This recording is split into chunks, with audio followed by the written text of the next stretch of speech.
Howdy everyone. So I have the wingtip now ready for epoxy, and this is just a makeshift way that I found to hold it level so that I can fill that aft part of the tip with epoxy. So the idea is simple. You want to have the area where you are going to pour the epoxy to be nice and level. You want to be able to pour the epoxy in here and have it self-level and be finished, right? So you can see that obviously I've got the foam rib in place, and I now have the foam wall, if you will, in place. So that leaves this area here is like a well. I'm just going to fill the well with epoxy up to just about even with the actual tip itself. That way, if I decide to wrap, I have something to attach the wrap to, and then of course if I want to paint, it will be nice and smooth. So in order to do that, you want the epoxy to be even with the edges of the fiberglass.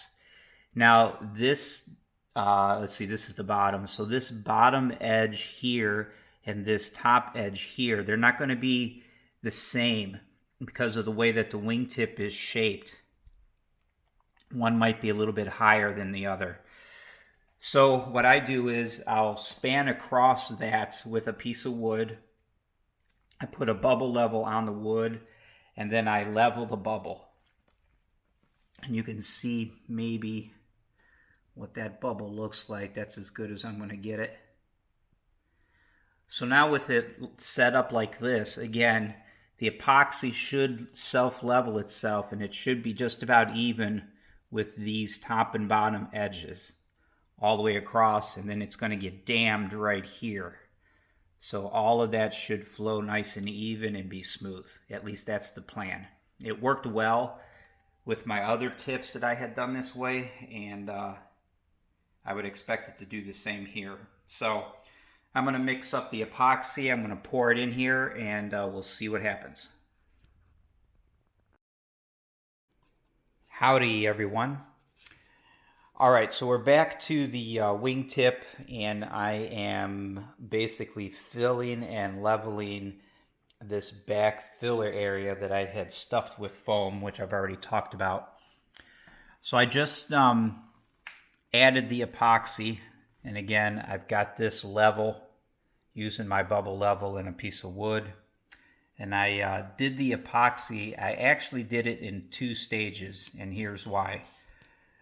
The first piece of foam I had in here, it sat down quite a bit. So I had a large area that needed to be filled with epoxy. So I mixed up a pretty large batch, and I filled this whole thing up with epoxy. And the heat did something to the foam. It got hot enough that it reacted with the foam. I got a lot of major bubbles, and the epoxy ended up bubbling up and running down the sides, and it was almost like burning the foam. And I knew that this was successful with some of the other aircraft parts that I had done, so I figured it had to be a heat-related thing. So I cut all of that out, and I started over from scratch. I put a new piece of foam in here, and I kept it closer to the edge of the fiberglass.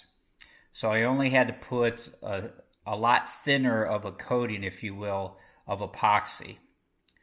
And I still did it in 2 stages, because remember, you want the epoxy to be level with the fiberglass. It doesn't matter if the foam is sitting in there and it's cockeyed one way or the other. That doesn't matter.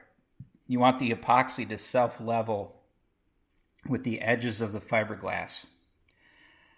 So I mixed up a small batch of epoxy, and I put a thin coat, a thin layer, poured a thin layer in here and let it level out. And I kind of pushed it around a little bit with a popsicle stick. I let it level out. And I noticed that back here on the trailing edge more, it was perfectly level and looked really good. But as I came over to this corner, it was not filled in all the way. So obviously this corner of the foam was pushed down lower than everywhere else. So I let that dry and tack up probably for about an hour and a half to 2 hours. And then I mixed up another batch of epoxy and I poured more epoxy over top in the areas that were low. And again, I had just finished that, and now it's self-leveling and it's filling in those low areas like this corner really well.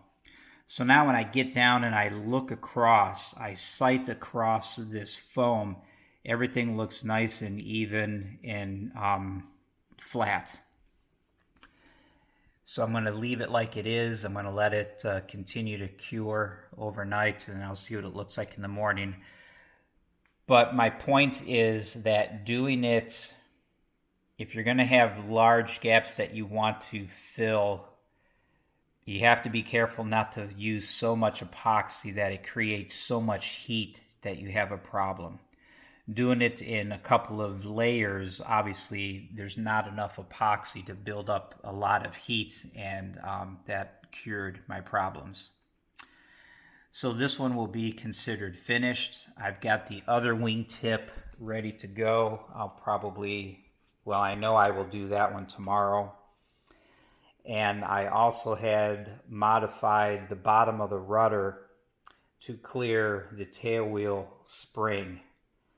And I had done the same thing. I modified it to clear, and then I filled it with the foam, and I'll be pouring epoxy onto that as well. And I will show you that at a different time, but we'll get to that later. So anywho, this deal here is done. I'll do the other one tomorrow, and probably the rudder as well, and I'll get some more video. All right, talk to you guys later.